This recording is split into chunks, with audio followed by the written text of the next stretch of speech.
Last time on Random Thoughts.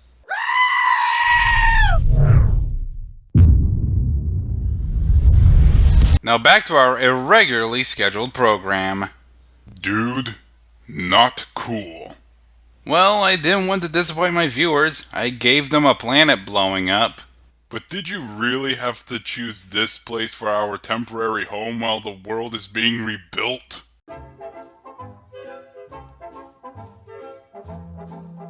What? Everyone's friendly, it's bright and colorful, we don't have stupid lockdowns, nor do we have a lot of shady stuff going on with social media or the elections.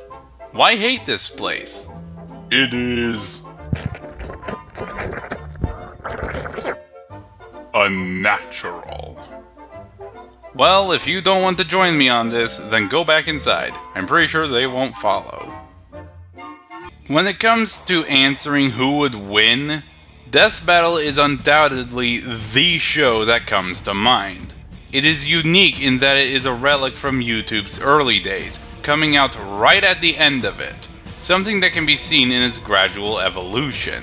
While stuff like Super Mario Bros. Z, Bowser's Kingdom, and Sonic for Hire, for a time, would simply either end or never be continued once those good old early days were over, Death Battle would go on to become one of the biggest shows on YouTube, garnering millions of views with each episode.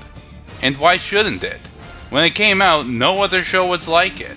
And while it wasn't the first to ask the question of who would win in a fight, it was definitely the first to ask it with fictitious characters, and the much more free, unrestricted internet definitely allowed it to flourish. And why shouldn't it? Back when it came out, it was the only show that not only decided to actually try and figure out the winner of a fight outside of voting or discussion, but to also bring it to life. And ever since, there have been many others that have joined this trend, myself included. I used to watch it religiously, something I'd look forward to every month. But after a while, I found myself detesting the show more and more, and frankly, it's not hard to see why. Despite being the oldest, that doesn't mean what it says is always right. They have made plenty of screw-ups with outcomes, animation, research, you name it. And now that I've watched this series back in its entirety, including the episodes I didn't see, it's time we figure out which is the worst of the worst. So get your weapons, armor, and skills at the ready. We're going to be looking at the top 10 worst death battles. But before we get going, let's look over some honorable mentions.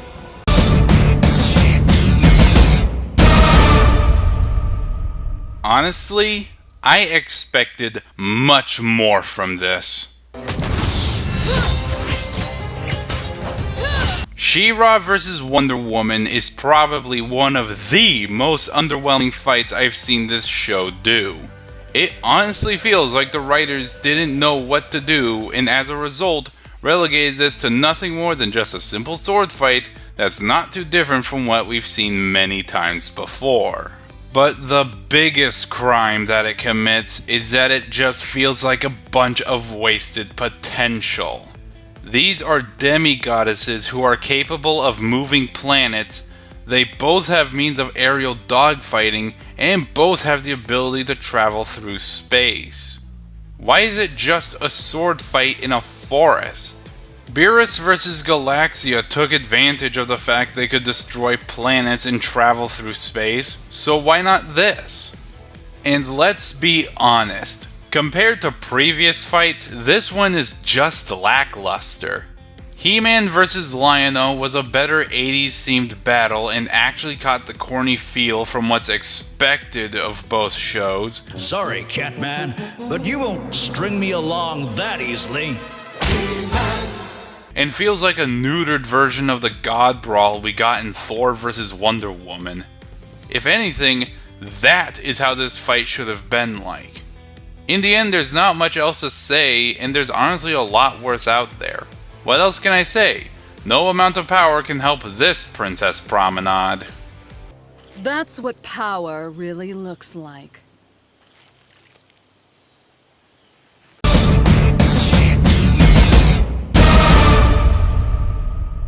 As a versus debater, I have done plenty of matchups that fall under the more trendy side. But I also make sure not to oversaturate my series with it. Something I'll make darn sure of not to do after watching this. You would not believe how sick I was of Death Battle doing Marvel vs. DC battles by the time of this episode. In all honesty, this made me realize just how safe these battles were and how attached Death Battle is to them. Couldn't they have just chosen something more original like Daredevil vs. Kenshi?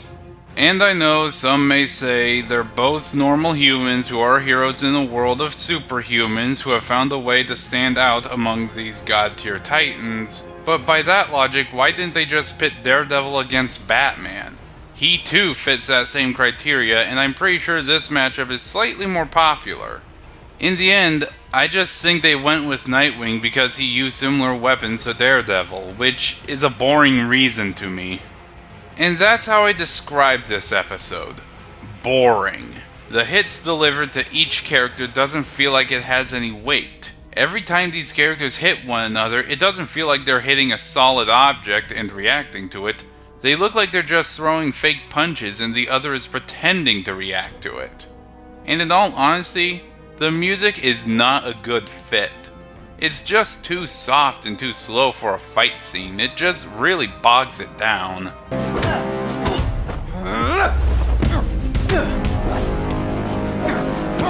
And I know many will disagree with me when I say this, but I honestly do not like these live-action fights. I know it captures a gritty look and captures the look of the live-action shows both have starred in a lot better, but here's the thing. Unlike live action and its limitations, animation has no limitations. Ever wondered why the live action Disney remakes look so much worse in comparison to the originals? It's because you can't do things with live action you can do with animation. You can exaggerate expressions and movement. You can get angles impossible in real life. You can make things look bigger than they'd actually be. You can emphasize impacts and so much more.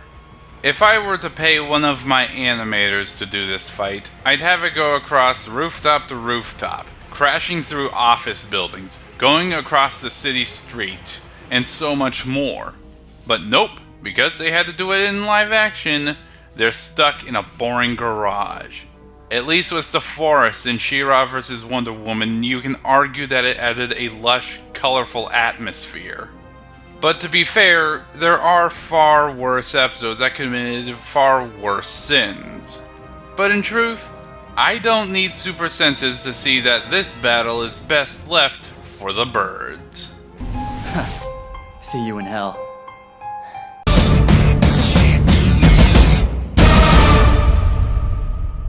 Pop quiz! What's worse than a fight that is slow, boring, and was nothing but wasted potential? How about 2 severe downgrades from a previous, far more superior episode?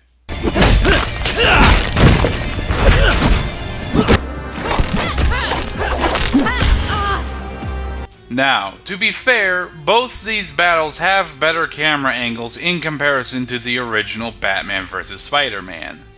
But that's all it really has. In Batman Beyond vs. Spider-Man 2099, none of their attacks feel like they have any weight behind them, and the fight moves so much slower, nowhere near as fast-paced as the original, thus proving Mr. Lang will never be replaced.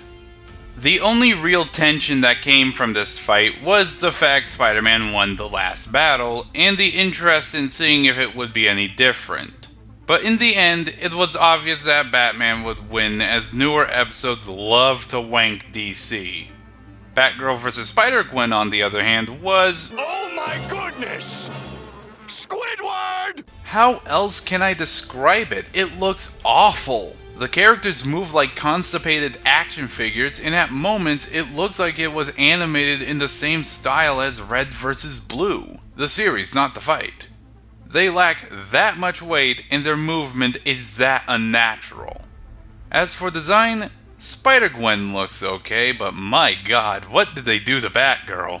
She looks like a Barbie doll made of clay that's been on dopamine for a week. Why couldn't they just use Batgirl's model from Injustice? It looks way better than the one they made. But the worst part of this episode was that it was literally nothing but a female reskin of Batman vs. Spider-Man, down to almost the exact same reasons why Spider-Man won in the first Batman vs. Spider-Man episode. I wouldn't be surprised if they did this fight because they knew who was going to win just by looking at it. Ultimately, both of these fights were just underwhelming and looked worse by comparison to their predecessor. If this is what we can expect from future Batman and Spider-Man fights from here on out, no great amounts of power will make people go batshit for these again anytime soon. I guess that's one way to do it.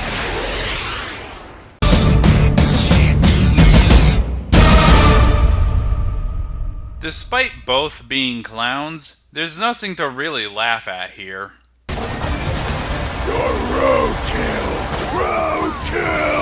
Now, to be fair, this does give us an awesome death race and gives us a lot of fun interactions between both fighters. Shut up and bleed, you mother...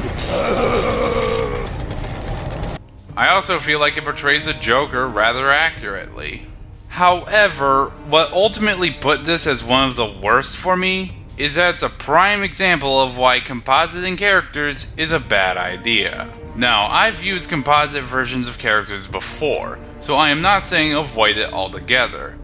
I'm just saying it's best to avoid using composite characters when you can, or at least only use them when absolutely necessary, either to make a battle more fair for both sides, or if one of the characters doesn't have enough information to work with only one version.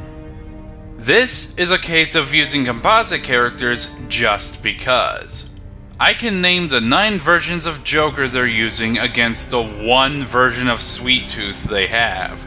Couldn't they at least throw in some PlayStation All-Star feats just to be fair?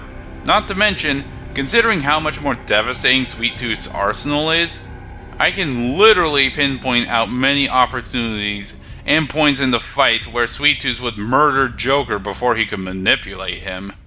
I don't think you need to be a doctor to know this would break every bone and liquidate every organ in Joker's body. And I know Joker is hard to kill and all, but remember, the Joker is not superhuman. He can still die just like you and me. Aside from a few good one-liners, there's just nothing sweet or laughable about this fight. Okay, that's funny. And with the honorable mentions out of the way, let us begin.